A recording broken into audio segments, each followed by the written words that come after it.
বিসিবির পরিচালকেরা আত্মগোপনে যেভাবে চলছে বাংলাদেশ ক্রিকেট বোর্ড।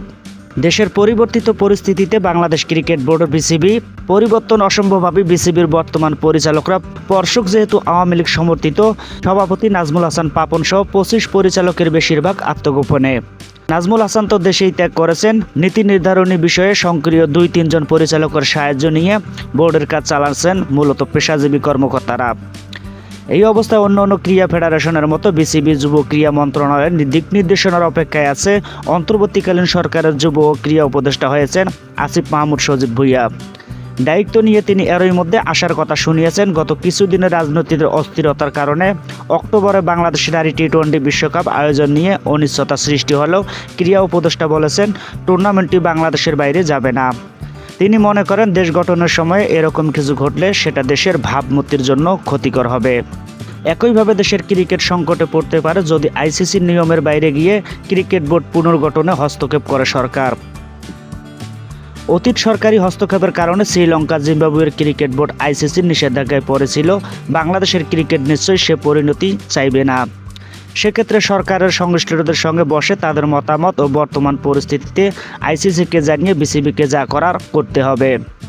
ক্রিকেট সংশ্লিষ্ট অনেকে মনে করেন জরুরি পরিস্থিতিতে আইসিসিকে বাস্তব অবস্থা জানিয়ে একটা সমাধান চাইতে পারে বিসিবি। আর সেই বাস্তব অবস্থা হলো বেশিরভাগ পরিচালকের অনুপস্থিতিতে নেতৃত্ব শূন্য সময় পার করছে বাংলাদেশ ক্রিকেট বোর্ড। আইসিসির কাছ থেকে নির্দেশনা নিয়ে আপৎকালীন বাংলাদেশের ক্রিকেট চালানোর জন্য একটি অন্তর্বর্তীকালীন কমিটি হতে পারে, যারা যথাযথ প্রক্রিয়া মেনে নির্ধারিত সময়ের মধ্যে নির্বাচনের মাধ্যমে নতুন পরিচালনা পর্ষদের কাছে দায়িত্ব হস্তান্তর করবে।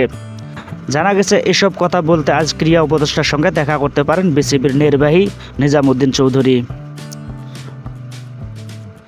গতকাল মিরপুর শেরেবাংলা স্টেডিয়ামে ক্রিকেটারদের অনুশীলন দেখতে এসে এ নিয়ে নিজের মতামত জানিয়েছেন ক্রীড়া পুরস্কারপ্রাপ্ত ক্রিকেট কোচ ও বিশ্লেষক নাজমুল আবেদিন।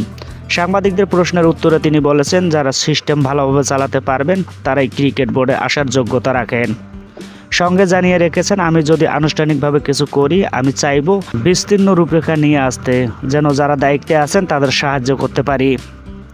সরকার পতনের পর আড়ালে চলে যায় বোর্ড পরিচালকদের সমালোচনা করে নাজমুল আবেদিন মন্তব্য, তারা যদি ক্রিকেটের সত্যিকারের অর্থের সেবক হতেন তাহলে কিন্তু আসতেন। আমার মনে হয় না তারা ক্রিকেটের সেবক ছিলেন, তাদের নিজস্ব এজেন্ডা ছিল, সে এজেন্ডাই তারা বাস্তবায়ন করেছেন। ক্রিকেট বোর্ডের নেতৃত্বের সমস্যা কোথাও তুলে ধরেছেন তিনি, দায়টা সবচেয়ে বেশি নেতৃত্বের। নেতৃত্ব ঠিক থাকলে বাকি জিনিসগুলো এমনিতেই ঠিক হয়ে যায়। বিকেএসপির সাবেক কোচ নাজমুল আবেদিন বিসিবির হাই পারফরমেন্স বিভাগ, ক্রিকেট একাডেমি, বয়স ভিত্তিক দল এবং সর্বশেষ বিসিবির নারী বিভাগে কাজ করেছেন। বিসিবির গত নির্বাচনেও অংশ নিয়েছেন তিনি।